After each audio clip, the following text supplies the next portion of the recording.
Olá, tudo bem? Para quem não me conhece ainda, meu nome é Deise, sou fonoaudióloga do SEMAIS e hoje eu vou estar fazendo a próxima formação referente parcial ao que a gente já veio falando na segunda aula de vocês, tá? Para quem já assistiu, então eu vou retomar algumas coisas só para vocês terem uma noção do que eu vou começar a falar. Hoje eu vou entrar em brincadeiras auditivas e consciência fonológica que pode ser feito em sala de aula ou também em casa.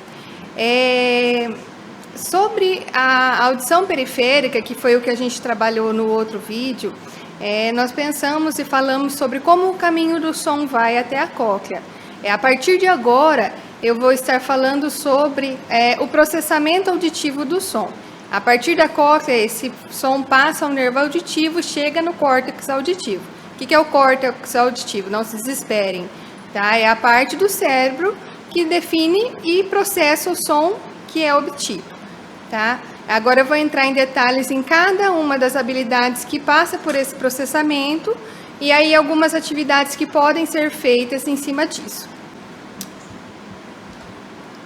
Então, antes de eu entrar diretamente nas brincadeiras, a gente tem que lembrar que é muito importante repetir as atividades, torná-las mais desafiadoras, observar a aprendizagem, ou seja, se o aluno já conseguiu fazer aquela primeira brincadeira, você pode dificultar na próxima. Se não conseguiu, se a turma toda teve uma dificuldade, tente uma outra brincadeira da mesma forma.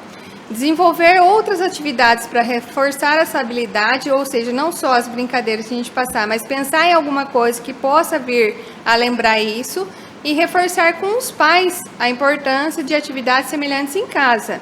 É sempre importante lembrar que o reforço positivo e a diversão são os ingredientes fundamentais para o sucesso das crianças no desenvolvimento infantil. Então, quanto mais divertido e mais gostoso for, ele vai aprender mais fácil. A atenção auditiva. Se vocês lembrarem lá, a gente vai ter a atenção como habilidade. Aqui eu estou pensando a atenção auditiva dentro do córtex, lá na parte do processamento, tá? O que a gente diferencia entre a periferia do som e o processamento auditivo é que eu posso ter minhas vias auditivas periféricas íntegras, sem problema nenhum, e esse som chegar com alguma dificuldade em termos do processamento no córtex. E para isso a gente precisa de alguns exames específicos e também a gente precisa ser feito esse trabalho. Quanto mais a criança for trabalhada dos 3 aos 6 anos, que é o nosso foco aqui, mais fácil ela vai ter as habilidades auditivas bem desenvolvidas e vai ter uma consciência fonológica melhor. O que é a consciência fonológica? Eu vou pedir para vocês fechem os olhos. Querem que eu feche? Eu fecho também. Tá. Eu vou falar uma palavra e vocês vão pensar o que vem à sua cabeça. Eu vou falar a palavra vaca. O que veio à sua cabeça? Imagino que uma imagem de uma vaca. Mas juntamente com a palavra vaca, com o som vaca, vocês pensaram que vaca se escreve V-A-C-A, correto? Porque vocês já são adultos e vocês já têm essa consciência fonológica formada. É tão importante a gente saber que a consciência fonológica é juntamente ligada ao processamento auditivo central. Se eu tenho um processamento auditivo que foi bem trabalhado com essa criança numa primeira infância, eu tenho um adulto ou um pré-adolescente ou até mesmo uma criança no ensino fundamental 1, que ele consegue desenvolver a consciência fonológica dos sons junto com a aprendizagem. Então percebam a importância de todo esse contexto. Aparentemente a audição não está ligada com muitas coisas, mas vocês vejam que uma coisa está interligando com a futura aprendizagem dessas crianças no ensino fundamental. Quanto à atenção auditiva, o que é? Vocês já viram lá atrás, é que os sons têm um significado. Eu escuto e produzo uma ação ou eu escuto e algo acontece. Eu tenho atenção daquilo que aconteceu. Quais são as brincadeiras que eu posso estar fazendo sobre isso? A dança das cadeiras, né? Sentar em uma das cadeiras ao parar a música, não especificando exatamente uma palavra. Duro ou mole, né? A criança vai escutar duro e mole. Aí você inverte e a criança tem que seguir pela atenção do que ela está ouvindo. E também a criança pode encaixar uma peça no jogo se ouvir um som específico. Aí vocês podem trabalhar isso com o quê? Com a banda rítmica que tem nas salas, vocês podem trabalhar com o próprio som num rádio, vocês podem trabalhar com uma música específica, e aí vocês podem estar usando a sua criatividade para estar fazendo esse processo. A localização do som, né? Localização sonora. Para onde eu preciso levar a minha atenção? Então, a gente começa a dar atenção e vai para a localização. As brincadeiras sugeridas são: quem fez o barulho? Né? Todo mundo com a roda, e aí um som de instrumento é feito. Então, aí vocês vão ver quem que é a criança que fez. Se eles conseguiram localizar ou não onde que veio esse som. Cadê as gatinhos? Né? A professora vai eleger, o estagiário vai eleger as crianças que vão ser os gatinhos, e aí a criança sai e vai identificar quais são os gatinhos que estão na sala de aula, né? E pode também acontecer das duas professoras ficarem em cantos opostos e contarão a história, cada uma falando um parágrafo, sendo um personagem diferente, né? Para a criança localizar qual é esse personagem que está sendo falado. E aí, nisso, vocês podem entrar em outras brincadeiras. Podem pegar algumas histórias e fazer com que a criança localize alguns animais e colocar os animais com um som em sala de aula. E vocês podem usar a criatividade para ir modificando essas brincadeiras. Discriminação sonora, né? Eu vou comparar dois sons, percebendo se eles são iguais ou não, né? A dança da cadeira, quando eu vou ouvir uma palavra específica ou o som específico, eu só vou sentar neste momento, né? O bingo auditivo. A professora fala as palavras, as crianças devem marcar na ficha de desenhos, ou seja, ela vai fazer a distinção mínima entre os sons. Por exemplo, pingo, bingo, faca, vaca, bia, tia, pote, bode, asa, asa e assim por diante. Ou seja, o som é mínimo, a diferença é só um fonema que a criança tem ali, mas ela tem que diferenciar quais as palavras, e aí vocês montam a cartela para as crianças, né, com as palavras, e elas têm que saber qual foi a palavra falada. Isso já em crianças maiores, né, porque elas têm que ter a noção pelo menos de alguma coisa escrita, pelo menos das letras. O jogo da memória sonora, colocar diferentes objetos, quantidades em pares de caixa de fósforo. As crianças deverão procurar par com o mesmo som. Fazer figuras que representam som grosso, som fino, fraco, forte e perguntar se elas estão percebendo essa diferença ou não. O fechamento auditivo. Aí, quando eu falo em fechamento auditivo, o que eu quero dizer? Compreender se uma voz está distorcida ou tem alguma informação implícita. Tá? Quando eu falo em fechamento auditivo, eu estou pensando principalmente naquilo que eu falei. É uma habilidade do processamento auditivo central. Tá? Eu passo esse fechamento como um telefone sem fio. Uma brincadeira muito antiga e que você vê sempre que o fechamento auditivo não sai da forma como começou. Né? Entra uma frase e sai outra no final. Cantar uma música com uma vogal, né? Do sapo, a música do sapo. A gente começa com a música para eles saberem o padrão do sapo não lava o pé. E depois você começa a sapa na lava pá e assim por diante. ECP na LVP e continua. Isso aí a criança vai ter que perceber que todas as vogais da música vão ser seguidas da primeira vogal que se inicia. Compreender a língua do P. Né? Eu, vou, pegar e assim continua. E ela tem que falar para você no final a frase sem a língua do P. Compreender alguém que fala como se estivesse com soluço, né? E aí, cortando como se ela estivesse com soluço, e ela tem que fazer o fechamento total. Então, vocês percebam que o fechamento auditivo é que eu tenho uma informação que às vezes não está tão clara, mas eu consigo, se eu tenho um processamento auditivo íntegro, consigo entender essa frase ou o que está sendo dentro de um contexto. O que eu quero lembrar a vocês é que essas habilidades são trabalhadas. Então, eu posso ter crianças com 4, 5 anos que muitas vezes podem parecer desatentas e elas podem estar vindo a ter essas habilidades um pouco desenvolvidas e aí futuramente vai ter um problema mais sério. Então, dentro da sala de aula, eu gostaria muito que vocês prestassem atenção naquela criança que tem mais dificuldades em entender essas informações, porque pode ser um possível problema que nós vamos ter no futuro. Então, tendo dúvidas maiores, novamente eu vou falar, pode entrar em contato conosco no SEMAIS, as fonos vão estar indo fazer a verificação dessa criança, chamar os pais, orientar, e até mesmo a sala de aula a gente pode estar vendo o que pode ser feito. Falar com voz de animais, né? Ou seja, existem animais que eu posso estar distorcendo a fala, mas que ele pode entender o que eu quero dizer, tá? Memória auditiva. Eu tenho que armazenar e resgatar informações novas. Ou seja, eu ouço as palavras e eu tenho que reproduzi-las. Eu começo com uma, eu passo para duas, eu aumento para 3, e aí vocês vão aumentando essas informações para que essas crianças consigam compreender e ter a memória daquilo que foi dito. Então, assim, as brincadeiras sugeridas. Minha tia foi a Portugal e comprou. Aí cada um vai falando um objeto. Então, um vai falar, minha tia foi a Portugal e comprou um vaso. O segundo vai falar, minha tia foi a Portugal, comprou um vaso e uma caneca. E aí o terceiro vai ter que falar o vaso, a caneca e o terceiro objeto.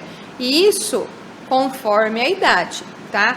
A sequência de sons para reproduzir usando instrumentos. Eu pego lá na sala de aula, às vezes eu tenho a banda rítmica lá. Eu vou pegar um pandeiro, o reco-reco, o tambor. E fazer a sequência do som. Ele vai ter que armazenar esse som e fazer a sequência imediata desse som. Cada um acrescenta um som. Por exemplo, pá, pata, patacá, patacada. E assim vai aumentando, tá? Eu coloquei ali embaixo, vocês vão ver que já são capazes de memorizar aos 3 anos 3 sons não verbais e 3 sílabas. Ou seja, instrumentos musicais, 3 sons e 3 sílabas. Aos 6 anos, 4 sons não verbais e 4 sílabas. Então, não adianta querer fazer uma brincadeira onde que eles tenham que memorizar 10 sons que eles não vão dar conta. E não é um problema. Eles não têm essa habilidade bem desenvolvida. Figura fundo, tá? Figura fundo eu acho assim que é um pouco mais difícil de entender, porque eu tenho que conseguir separar uma informação que é auditiva, principal e uma secundária. Aí eu quero que vocês pensem numa sala de aula. Qual é a função auditiva principal? Seria, no caso, a voz da professora falando. E a informação secundária, os alunos conversando, a caneta que cai, o ruído do ar-condicionado e assim por diante, né? Então, o que eu posso sugerir para vocês de brincadeira? Colocar uma história no aparelho de som, de tempos em tempos solicitar uma ação às crianças. Eu estou lá com a historinha rodando, ou até mesmo na televisão passando, e você vai falar, pegue um lápis de cor. E as crianças têm que prestar atenção que vocês sugeriram. Uma pessoa fala uma palavra e outra pessoa fala outra, ao mesmo tempo. Então, você, como estagiário, fala uma, a professora fala outra. E aí a criança tem que perceber que qual palavra que foi falada? Tem 2 palavras? Ela consegue perceber as 2? Ou qual a principal? Né? O que eu quero que vocês entendam é que, em termos de figura funda auditiva, é o que mais prejudica em termos de processamento auditivo. A criança que não consegue distinguir os ruídos, ela vai ter muita dificuldade de aprendizagem. Então, assim, lá no pré-1, lá no pré-2, essas crianças começaram a ter uma problemática. Essa problemática vai se estender do ensino fundamental 1, ensino fundamental 2 e às vezes pode levar para a vida. Então, eu quero que vocês entendam que é muito importante perceber isso nas crianças. As habilidades são essas, tá? Agora eu vou entrar na questão da consciência fonológica, tá? Eu lembro que eu falei das brincadeiras auditivas, as habilidades eu terminei do processamento.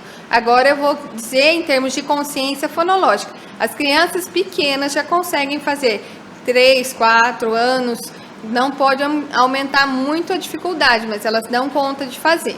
Então, as brincadeiras sugeridas de análise inicial, média e final. que é isso? A criança vai ouvir uma palavra e ela vai saber a diferenciação. O como começa essa palavra, como ela está no meio e como é o final dela. Fui ao supermercado, mas só posso comprar coisas com nome que começam com a letra B. Aí um vai falar batata, o outro vai falar banana, o outro vai falar... não lembro agora, mas vai ter outras palavras que ela vai poder comprar no mercado. Outra, ou sabão, sabonete, salada e assim por diante. A consciência fonológica, ela é importante enquanto mais vocabulário a criança tiver. Quanto maior o vocabulário a criança tem, quantas mais palavras ela fala, mais palavras ela vai ter essa consciência fonológica, a distinção entre uma palavra e outra, saber diferenciar o como começa, como é o meio. E por que isso? Mas elas estão na educação infantil, elas têm 4, 5 anos. Isso é muito importante porque elas vão entrar em processo de alfabetização. E no início desse processo, ela precisa ter essa consciência para que ela possa entender que uma palavra ela tem várias partes, que uma palavra não começa de uma forma única e que tem diferença entre elas.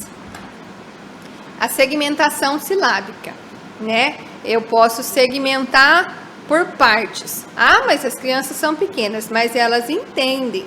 Então, fui ao mercado, mas só posso comprar coisas com nomes que tenham 3 pedaços. Para crianças pequenas, vocês não vão usar o termo sílabas, mas crianças maiores de 5 ou 6 anos, vocês já podem usar o termo sílabas, né? 3 pedaços. Então, o que eu posso comprar? Tomate. E você pode dar o exemplo, aí ela vai pensar, cachorro. Opa, mas o cachorro eu não posso comprar no mercado, não é? Mas eu posso comprar um cachorro numa loja que vende cachorro. Então, vocês têm que entender que, além da segmentação, tem que ter a distinção daquilo que eu estou passando. Quem tem o nome com 2 pedaços? Aí vai levantar a mão. Por exemplo, a Clara vai levantar a mão, né? A Beth vai levantar a mão. Mas a Camila não vai levantar a mão, porque a Camila tem 3 pedaços. Então, vocês têm que ver pela lista no nome da turma, né? Aquilo que cada um tem, né? Quais os nomes, quantos pedaços, qual é a maioria dos alunos. E aí você tem que conhecer o aluno que está na sua sala de aula. E aí você pode trabalhar isso. A literação, né? A literação, o que é?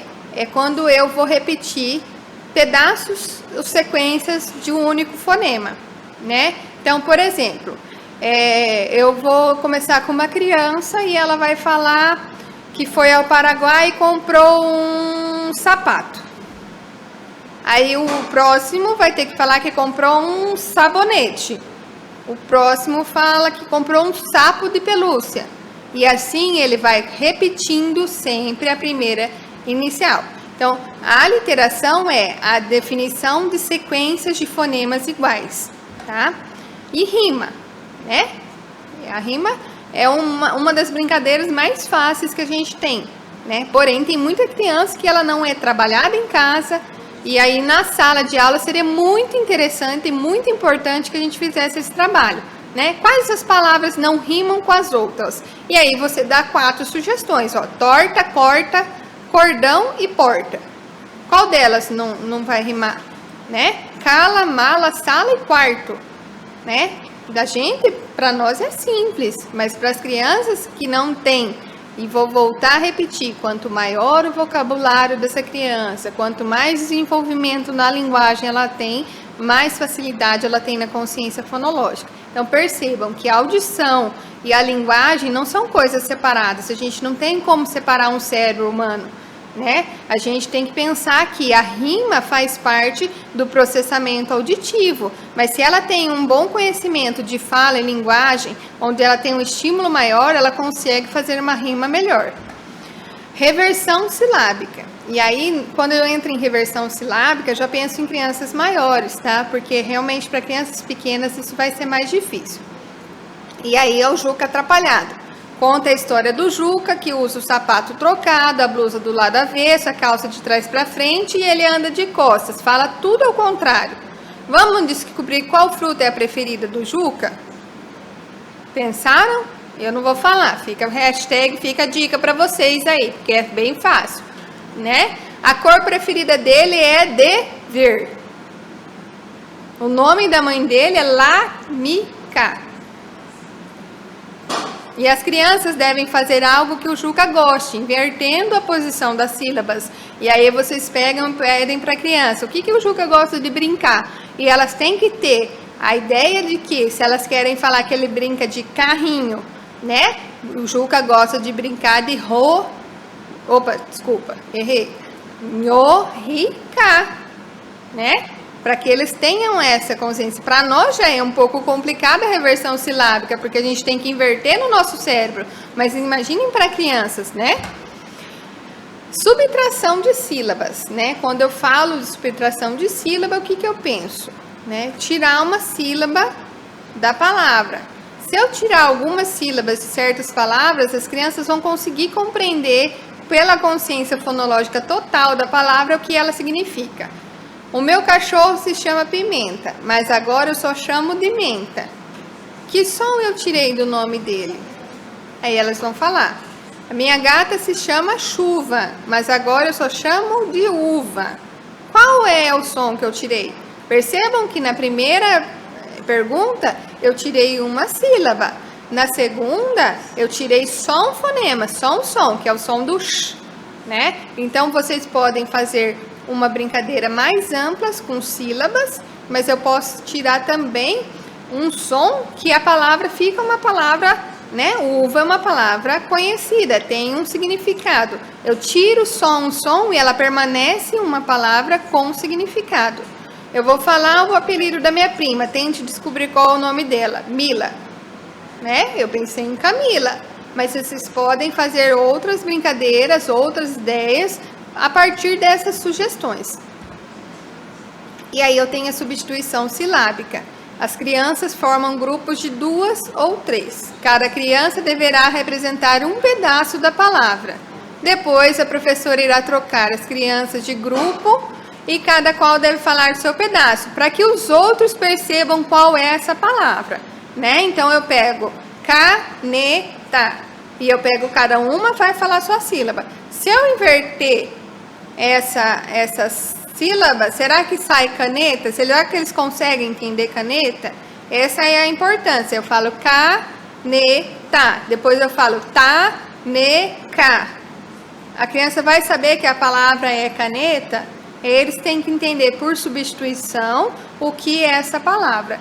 Novamente, volto a frisar que crianças maiores conseguem produzir a substituição silábica com mais facilidade, porque elas têm um grande número de palavras no seu vocabulário. Crianças muito pequenas que estão iniciando a sua fala, muitas vezes eles até fazem a substituição de alguns fonemas que é esperada ainda para a idade. Então, se eu pensar em crianças de 5, 6 anos, isso torna-se muito mais fácil. E aí eu entro em ensino a consciência fonêmica, que é cada som da língua, né? Adivinha, estou pensando uma coisa que começa com e vou falar s.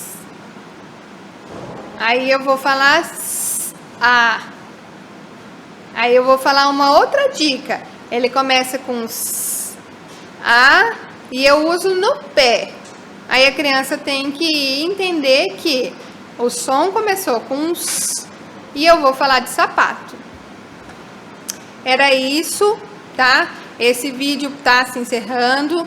Espero que vocês tenham compreendido um pouco da importância do processo das brincadeiras auditivas, de como a consciência fonológica é importante, de como a gente pode estar ajudando essas crianças a ter um melhor processamento, a desenvolver essas habilidades do processamento, para que a gente possa evitar no futuro que essas crianças tenham uma dificuldade de aprendizagem mais séria, que tenham até um distúrbio de processamento auditivo central, tá? E aí somente a gente vai descobrir isso através de exames, e esses exames nós não temos pelo SUS. Então, assim, tudo que nós pudermos prevenir nessas crianças com antecedência, a gente vai ter o melhor desenvolvimento da educação. Obrigada por assistirem. Peço novamente, se não assistirem a segunda aula, vocês vão entender melhor essa aula mediante aquela, ok? Onde eu e a Thalita fizemos juntas, então se ninguém me viu lá no vídeo é porque ela começou, mas eu entrei no vídeo, tá? Então assim, tem que ver o vídeo inteiro, não é só o começo nem o final, certo? Obrigada pela atenção.